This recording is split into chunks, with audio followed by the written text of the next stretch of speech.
중요합니다. 그러면 우리 마지막으로 미국 현지인의 신분 변경 가능합니다. 그렇죠? 그래서 관광비자 혹시 가지고 계신 분? 10년짜리 관광비자 있어요? 네. 있어요? 만료됐어요? 왜 연장 안 하셨어요? 없어도 되시죠. 그러나 만일 하나 내가 미국에 갈 일이 있으면 그거 하나 정도 있으시면 좋죠. 그렇죠? 관광비자 없으시죠? anyway 그렇다. 그럼 일반적으로 신분 변경이라는 건요, F1에서 H1B 바꾸는 것도 신분 변경이에요. 그렇죠? 신분을 내가 일할 수 없는 비자에서 일할 수 있는 걸로 바꾸는 거니까. 대표적인 건 뭐예요? 관광비자로 가가지고 학생비자를 일단 바꾸십니다. 그렇죠? 그러면 그것도 신분 변경인데, 그거는 불법이냐 합법이냐? 합법입니다. 그렇죠? 그렇기 때문에 만약에 내가 솔직히 저는 만약에 내가 관광비자 가지고 있는데 내가 한 나이가 좀 들었어. 애들 교육하기 버거워. 그럼 저는 그냥 가겠어요. 관광비자로 애들까지 받아가지고. 그래서 신분 변경해서 미국에서는 특히 캘리포니아 같은 경우는 신체 건강하면 살 수 있습니다. 네, 충분히. 근데 남자들이 더 살기가 힘들어요. 남자들은 쓸모가 없거든요. 그렇죠. 나이 들어가지고 쓸모없어요. 근데 여자들은 몸만 건강하면 웨이트리스라도 하면서 3,000불에서 4,000불 벌 수 있거든요. 근데 남자들은 청소 뭐 빠지게 진짜 해도 2,000불뿐이 못 벌어요. 그것도 잡도 없어. anyway. 그래서 두 분이 신체 건강하시면 미국에 가셔가지고 충분히 애들 키우면서 살아가실 수 있습니다. 단 아프면 안 돼요. 아프면 배보다 배꼽이 더 큽니다. 일단 응급실로 가셔야 되니까. 그렇죠?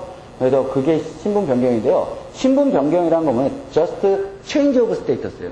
그러니까 비자를 주는 게 아니에요.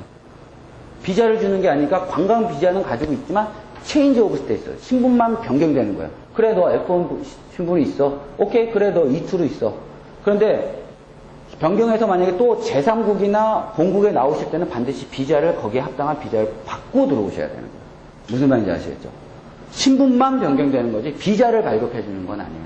미국 내에서. 그러면 H1B를 받으셨다고 하더라도 뭐다? 한국에 나올 때는 다시 비자를 받고 들어가야 돼요. 무슨 말인지 아세요? 미국 내에서는 just change of status. 스테이터스만 바꿔주는 거지 비자를 주는 건 아니까. 비자는 제3국이나 본국에서 받아야 되는 게 비자다. 아니죠. 또다시 지금 F1으로 만약에 바꿨어. 그러면 F1으로 받고 들어가시는 거죠. 네. 그래서 안 그러면 포겟이 하면 되죠. 관광비자 아직 엑스파이어 안 됐으니까. 그럼 또 들어갈 때는 또 관광비자로 들어가는데 혹시 문제가 될 수도 있다. 무슨 말인지 아시죠? 그거 처리를 좀 잘 해주셔야 돼요. 그 다음에 F1으로 바꿔서 H1B를 바거나 E2 아시죠? 소액 투자비자. 그거로 바꾸는 것도 하나의 change of status. anyway 내가 가지고 있는 비자 이외의 거를 바꾸면 change of status인데 미국에 가면 이런 얘기가 있어요. 신분 변경한 사람은 한국에 나가면 비자 받기 어렵다. 어려우시죠? 그러나 합당한 이유만 되면 되는 거예요. 받을 수 없다 뭐 이렇게 헛소문들이 나는데 그렇지 않습니다. 한국에 오셨으면 내가 왜 관광비자로 들어갔는데 학생비자로 바꿀 수밖에 없었느냐라는 것만 합리적으로 쓰면 F1 받을 수 있다. 무슨 말인지 아시죠? 그 다음에 신분 변경 외국 여행 할 수 없다. 일단은.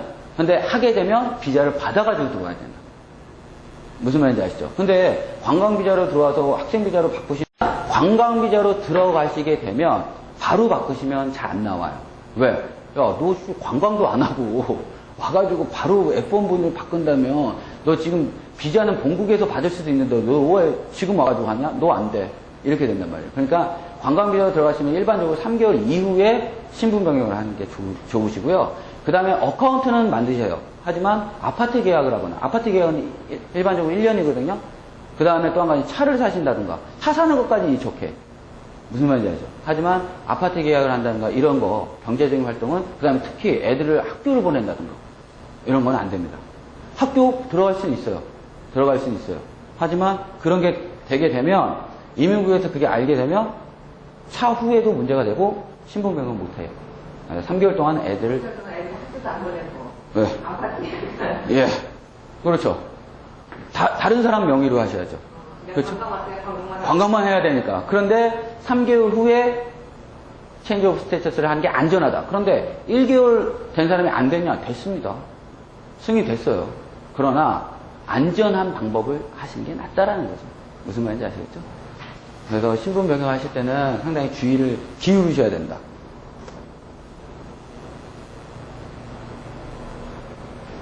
그래서 오늘 할 거는 여기서 끝. 그래서 질문 받겠습니다. 궁금하신 거. 제가 막 지금 한 40분 혼자 떠들었거든요. 한 35분, 40분. 그런데 이제는 이제 질문을 하시는 게 더 효과적일 것 같아요. 그렇죠? 네, 질문 받겠습니다. F1에서요. 네. 끝날 때쯤 이제 H1 신청해서 하고, 네.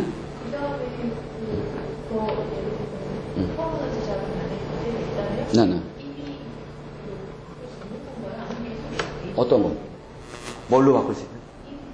EB2? 그럼요. 영주권 신청을 할 수 있다는 거예요. 2순위로. 예, 2순위로 영주권 신청을 할 수 있다는 거예요.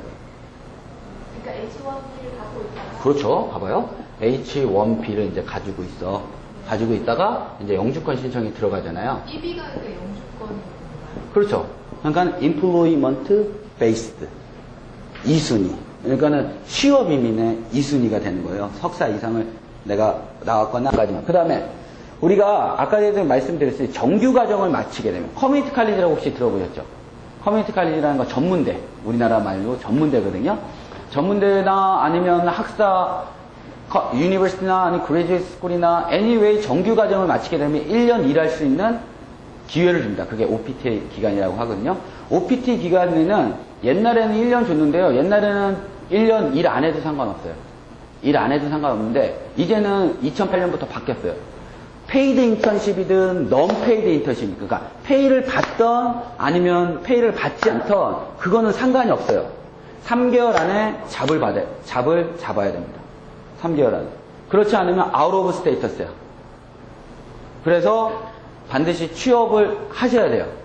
그래서 그거를 취업했다는 거는 학교 관리사무소에 그 다음에 교학과, 교무과, 우리나라 말로 그러는데, 인터내셔널 스튜던트를 관리하는 디파트먼트에 신고를 하면 끝. 그렇게 하셔야 됩니다. 무슨 말인지 아시죠? 못하면 다른 데로 전학을 가거나 아니면 뭐, 그레이드 스쿨, 대학원을 가거나 이렇게 조치를 취해줘요. 3개월 안에. 무슨 말인지 아시겠죠? 그 다음에, 우리가 정규 과정을 마치고 나서는 그레이스 피리어드 기간이라고 60을 줍니다.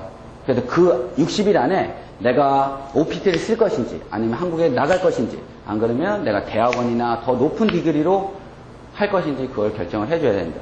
일반적으로는 12개월 줍니다. 하지만 캡 익스텐션이라는 건 뭐냐면 일반적으로 12개월 준데 자연계에 한해서 특히 컴퓨터나 뭐 수학이나 이런 거에 한해서는 23개월까지 줍니다. 그렇죠? 왜? 지네들이 제일 필요한 인원이니까. 무슨 말인지 아시죠? 그래서 OPT 규정은 제일 잘 알아두셔야 되는 거는 반드시 3개월 안에 non paid internship이든 paid internship이든 간에 취업을 해야 된다. 그거를 디파트먼트에 인터내셔널 스튜던트 디파트먼트에 신고를 하지 않으면